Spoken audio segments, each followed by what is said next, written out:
Alright, happy Sunday everybody. Welcome back to the Rave Hackers channel. If you don't know me, my name is Summer, owner, operator, writer for RAVEHACKERS.com, linked down below for you.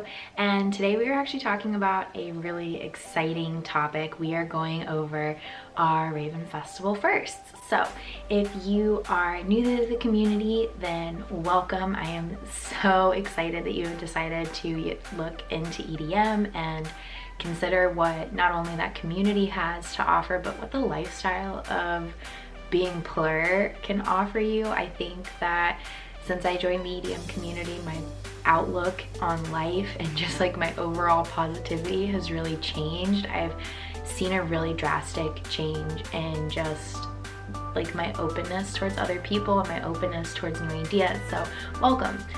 If you're not new to the EDM community, then what's up? I'm sure we have probably met at a festival before. If not, let's make that happen. Tell me what festivals you guys are going to be going to down below, and maybe we can link up, have a meetup or something.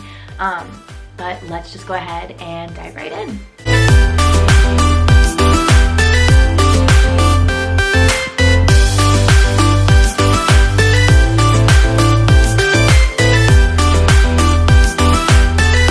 So like I had mentioned, this is a rave and festival firsts video. If you haven't seen these videos yet on YouTube, I definitely recommend checking out some of the people that I have linked below. I believe that this started with Bebe Howell and BeccaGraceOriginal. They essentially really just wanted to bring the EDM community together, bring the EDM content creators together. So I'm really excited to be doing this collaboration with everyone. I have tagged 3 other festival content creators in my caption down below. Make sure that you go and check them out, and if you want to participate in the video yourself, you can find all of the questions that we're answering in the caption below as well. Okay, so I am just gonna go ahead and dive right in. Most of these questions actually kind of like flow chronologically in my life. So it worked out really well. If you guys see me like looking down or looking over, it's just because I have my phone over there, and that is where I have the questions. So we're gonna go ahead and just kind of dive right in and start it off. So the first one is the first DJ you ever heard of. This actually was probably back in like the beginning of high school, so 2011-ish time frame, and I started listening to Skrillex and Bass Nectar. I think that I actually found Bass Nectar first. His song Va Va Voom and Basshead were like on repeat in my car once I finally got a car, and it was awesome. I mean, I had the opportunity to try and go to a Bass Nectar event when I was in high school, but unfortunately I wasn't very trustworthy, so my parents weren't kosher with letting me travel, but that's okay. Things change. Fast forward a couple years later and I'm in college, and that kind of brings us into like our next question, which is like your first show. I listened to a lot of alternative music in high school and college, a little bit of EDM, but I didn't really get into it until probably my sophomore or junior year of college. At the time, I was not with someone who was very supportive, and it was not, oh, like that's the kind of music you like. It was you will not like that kind of music. So I kind of like lost myself for a while with that, and then went through the really bad breakup that comes with all of them, and like just kind of lost myself more. And then my friends invited me to Bass Nectar New Year's in 2017, and it was kind of just a whim. I was on break and I had flown home to Florida to see my family, and decided to fly out that same weekend and meet my friends in Birmingham, and actually ended up driving back from Birmingham to West Virginia just to experience it. And that actually was like my very first event, and people tell me that that's awesome that that's their first event. If you've never experienced Bass Nectar New Year's, I will throw up some videos if I can find them.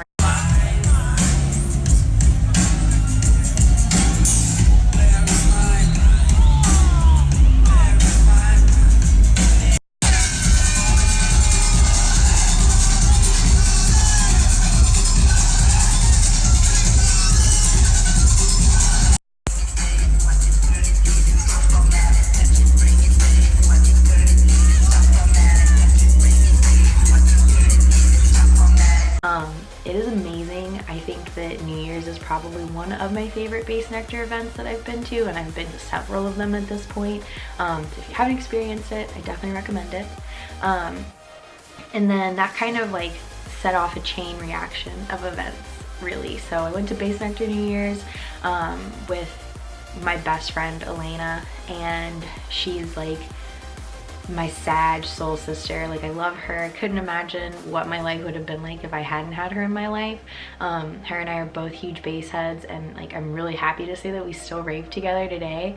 And then basically after New Year's, I ended up meeting my best friend Amy and my best friend Meg, and we went to Manic Focus and then went to Flux Pavilion, and then before you knew it, we were talking to our friend Carlos, and he was like, what about Bonnaroo? And so it all just kind of like escalated really fast, but I was so in love with it. Like, there was so much positivity and everybody was just so open and understanding and nice, and I was really excited and happy.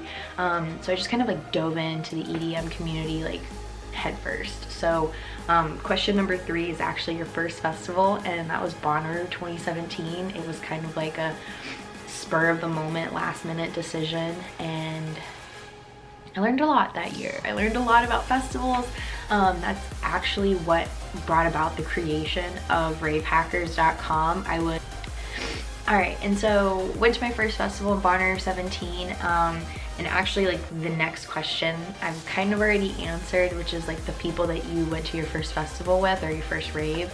And my first rave was Elena, obviously Base Nectar New Year's, and I still rave with her to this day. My friend Meg and my friend Amy were both at my first like single night show, and that was Manic Focus. I still rave with them today. They're actually like the main group of ravers that I'm with usually. So if you find me at a festival, there is a very, very real possibility that Amy and Meg and or Elena are not far behind me. And then first friend you met at a rave. I make a lot of friends at raves. I'm like really talkative. If you guys haven't noticed, I'll talk to anybody about anything. But the first like friend that really sticks out to me, I had just moved to Indy in 2017, and I had decided to go to my first like event alone because I didn't know anybody that was going, and I met Chelsea and her husband Brett, and they are amazing humans. They tried really, really hard to get me to go to Forest in 2017, and unfortunately I just wasn't at a place where I was able to make that happen. But I still see them a lot. I see them at most of the shows that I go to here around Indy. But then my first rave outfit. So, oh God. I will find a picture of it, but it was for Base Nectar New Year's, and I had like Pinterest all of these different rave outfits, and like at the time there was no way in hell that I was ever gonna be seen half naked wandering around at an event. So I found it kind of hard because at the time like rave bras and like that kind of stuff were really in, and I just was not that kind of person. I'm still not that kind of person. But I ended up wearing like this tie-dye Base Nectar tank top with shorts and leggings. Shorts and leggings underneath of them. But it was so fun. Like, I showed up and I was really worried about what I was gonna wear, and like luckily my friend Caitlin had brought some extra clothes for me and Elena to try on. And so like when I got there, I realized that nobody cared what anybody was doing. There were literally girls running around with their nipples out, and you know, this was in 2017. Like, I had never been to like a rave or anything. So like, I grew up in a one-lane town in West Virginia. If that doesn't tell you, like, I was very sheltered as a child, and so finding all of these people walking around naked, like, it was empowering as fuck. So first rave outfit malfunction. So I go pretty comfortable and safe with my rave outfits. Like, I'll link my Insta over here, but probably like the first like malfunction that I ever had was when I decided that I was gonna try like the whole like fishnet trend, and I decided that I was gonna bring all of these like fishnet items to Bonnaroo in 18 and I forgot all my pasties, which like at the end of the day really isn't a big deal, but like, you know, just sorry to anybody who saw my nips. Sorry. But after that first light show, that was at Bonnaroo 2017 actually. I had just gotten done seeing Louis the Child, which was like a dream come true for me. I am a huge Louis fan. And I was sitting in the field with my boyfriend like right behind the other stage, and I like saw this guy giving this girl a hand light show, you know, with like gloves, and I was so fascinated. Like I was just so new to the scene that I had never seen anything like that. Like it was just so magical looking. And so he actually ended up watching me like staring at him for like probably 5 minutes, just like, you know, jaw open. And he like came over to me and like asked me if I wanted a show, and I was like really shy. I was like, no, like that's okay. Like, you know, like typical first ravers are like kind of scared of you. But he insisted. He was like, no, like you'll love it. And that's when I ended up telling him that it was my first Bonnaroo. And so he like insisted, and it was amazing. Like I heard 9 is your first set that you cried at. And now I'm not like a really emotional person usually, but I got the chance to see Louis the Child at Bonnaroo 2017. And like when I say that like I have never smiled so hard and just been like so full of happiness and like love than I ever have standing in the crowd at that show. Like I don't know what they did to everybody, but we were mesmerized. So like Love Is Alive is a song that just like gets me. It is my favorite song. So like I want them to play it every time, and they played it at Bonnaroo 2017. And I just remember like looking at my boyfriend, who was like still my boyfriend at the time, and thinking like, fuck, like I love this guy. And like it's actually really funny because we had like just started dating and like meeting each other, and I was just like head over heels in love with him. It was amazing. But yeah. All right, so number 10. Your first candy trade was actually at Excision for Valentine's Day. I like met this guy when I was out at the porta potties, and he was super nice and like complimented my shirt that I was wearing. It was just like a pot leaf shirt, and we like got to talking, and we were talking about Lost Lands. So this would have been like circa 2017. What a surprise. And he traded me this candy, and he was like, you know what, like I'm gonna give this to you, and like I want to see you at Lost Lands this year, and like we can trade again basically. And I didn't end up going to Lost Lands that year, so like if you're that dude and you're watching this, like hit me up. I'd love to meet up and like just catch up. But I do still have that candy. I don't know if you guys get like emotional attachments to certain candies, but like I have a handful of ones that like I will probably never trade away. They just mean that much to me from like people who have given them to me, like the memories associated with them.